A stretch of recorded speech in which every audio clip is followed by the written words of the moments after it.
You're listening to me give this teaching now because the origin of this teaching is the same as the origin for your reason to be here.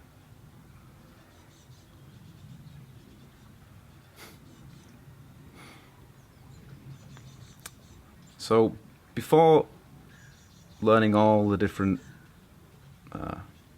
spiritual terms for what it is that you're looking for, before learning all of the practices, before reading all the books, there's something prior to all of that that is the impetus behind doing all of those things.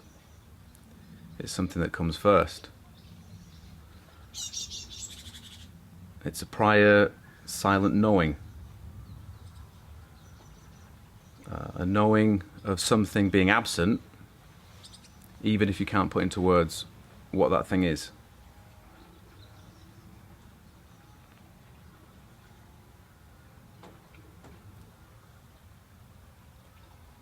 It's a knowing because you can't long for something that's absent if you haven't already known it prior to the longing.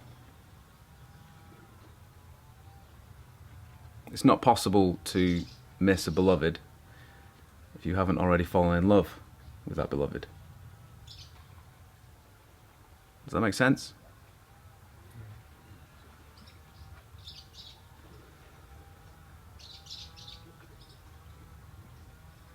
If you were to reflect on when you first became aware of the sense that there's something beyond the way things appear, there's something greater than what your society or culture presents as the reason for you to exist.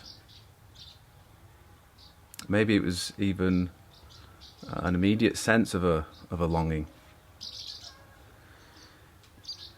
It's possible in some cases to remember that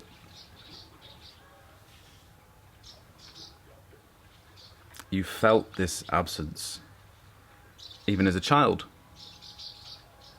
certainly in your teenage years. It's an organic searching for something that's already known but apparently appears to be absent.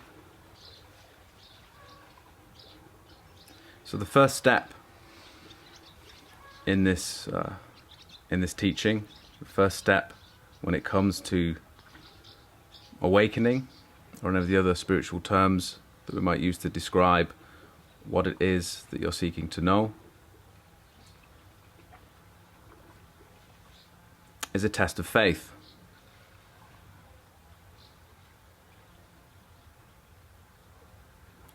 Faith means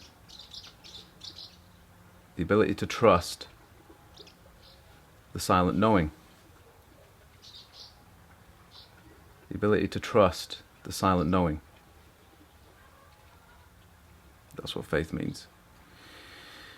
And the first step is moving from silence to speech. The knowing of the absence comes first. You learn the words after.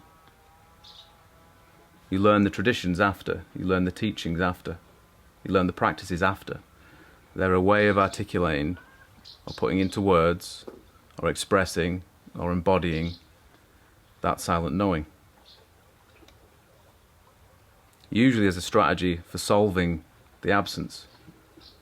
The strategy will bring about what it is that you know to be absent.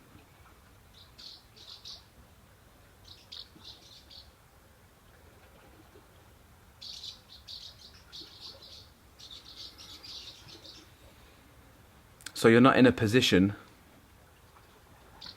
to know what to do. You're helpless. So the first step is a test of faith. Meaning, can you trust that silent knowing to take you where it wants to go, where it longs to go? Now, a test of faith can be something formal, like an explicit vow or an oath, that you will achieve the realization of what it is that you know to be absent.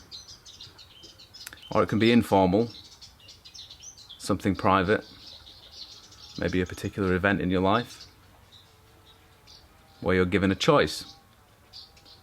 You can either trust the silent knowing and act on that, give that word, flesh it out in the world, speak it into existence, express it somehow. Or the other option is to ignore it and follow what it is that you believe already. Does that make sense? Mm-hmm. Now, this test of faith, a movement from silence, silent knowing, to speech, is a test only insofar as you fail it. If you fail the test, meaning you make the wrong choice, there may be other opportunities in your life, but they're not unlimited. Maybe 2 or 3 times you'll be presented with the opportunity, with the choice.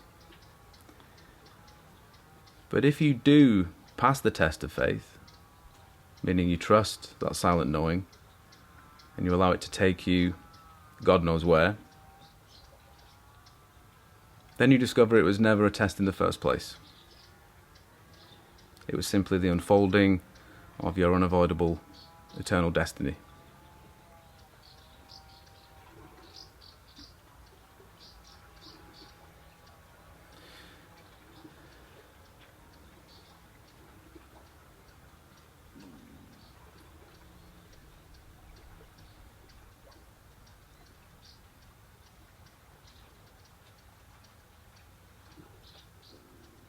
Without passing the test of faith,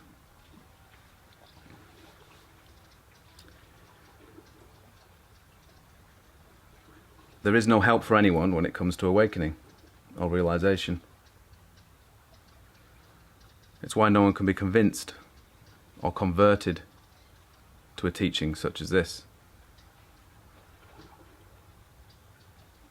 Because if the silent knowing isn't conscious enough for an individual, then they're not ready yet to naturally mature and produce the fruit of awakening in their own lives.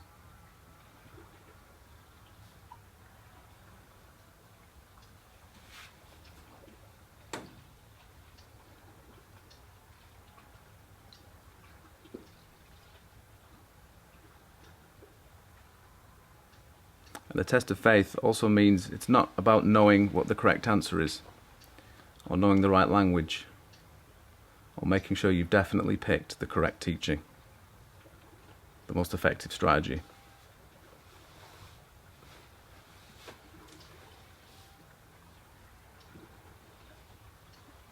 You can think of the silent knowing as a seed, something that's brought with you into this world.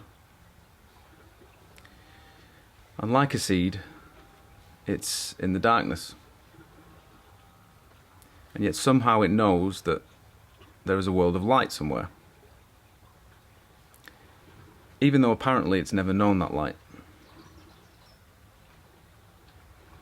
And the seed produces a shoot that searches through the darkness for that light. This is the test of faith. Can you let that silent knowing take you where it wants to go? And this requires a certain attitude. Too often we look at teachings, or we listen to talks like this, only to confirm what it is we already suspected, or what it is that we think we already know, or what we need to know to achieve awakening or realization.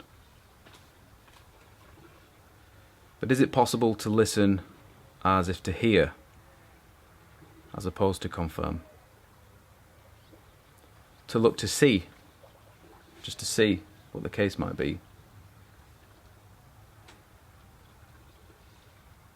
instead of simply looking for something to affirm what you already thought was the case.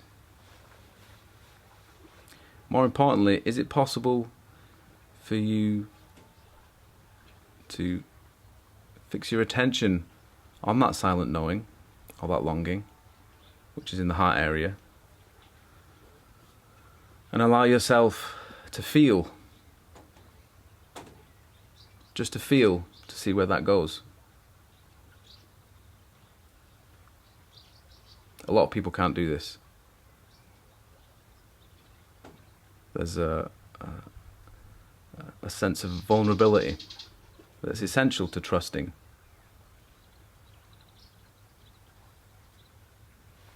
And it's fair enough that a lot of people aren't trusting, given some of the experiences they've had. But can you at least trust yourself? So prior to all the learning, all of the books you've read, all of the things you think you already know, can you trust the silent knowing that's already the case? Can you let it take you where it wants to go? And just like a seed, its destination is to break through the darkness and discover a world that was already the case, a world made of light.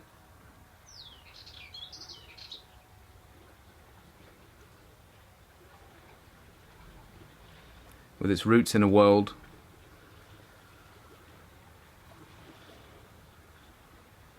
that only provides evidence of the absence of that light. And yet the seeking is over if you've discovered this other world.